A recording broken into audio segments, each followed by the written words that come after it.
Our next guest is the expert when it comes to the job search from all aspects. And an important conversation that needs to be had is how to learn salary negotiation. Joining me today is talent attraction expert Bill Humbert. Bill, how are you?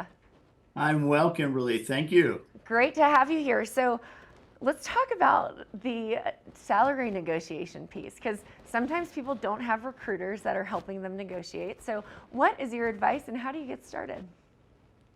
Well, the most important consideration while negotiating compensation is to remember during a negotiation, any negotiation, the first side to mention an acceptable number loses leverage.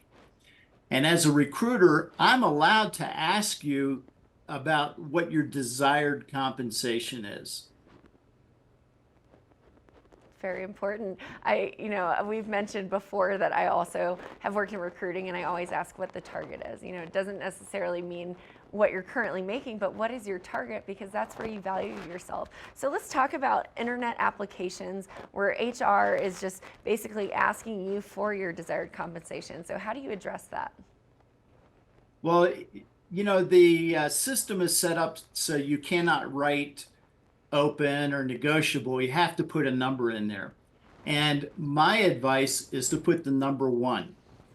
And what'll happen is they'll ask you, why'd you only put the number one in salary requirement? And the way to respond to that is, does your system have a glitch? I put a number in there. And then say, would you agree that job descriptions rarely truly describe the job? And I tuned my resume to your job description so that I would get an interview. Therefore, it probably does not accurately describe my skills and experience relative to your job. Doesn't it make sense to discuss the job and my experience and skills before we discuss compensation? Would you agree if I like you and you like me, we'll find some middle ground? That's great word tracks, and interesting. I've never thought about just putting a one in there. It doesn't matter. That way you're not tied down to a specific salary amount that you're looking for. So great advice there. So let's talk about how you handle a manager when they ask you for your salary requirement. It's very simple also. Until I understand what the job entails, what you expect from me, what positive measurable impacts I can make, and where I can grow within the next 5 years, I cannot make an intelligent assessment on a fair level of compensation. Let's move on with the interviews so that we can get those questions answered.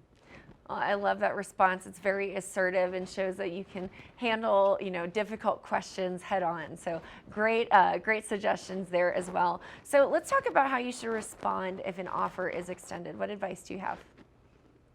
Well, if it's a little too low, you respond in a positive manner. I look forward to working with you. Do you have any flexibility in your offer? And then go with what they will say, and they may say, yeah, no, this is our best offer. Now you've got a decision to make. However, if they say, why do you ask? Then you can come back to them. Well, something you didn't know before, but I was making $5,000 a year more than what this offer is. Can you bump it up above that? So it's all in handling how you're going to respond and know ahead of time.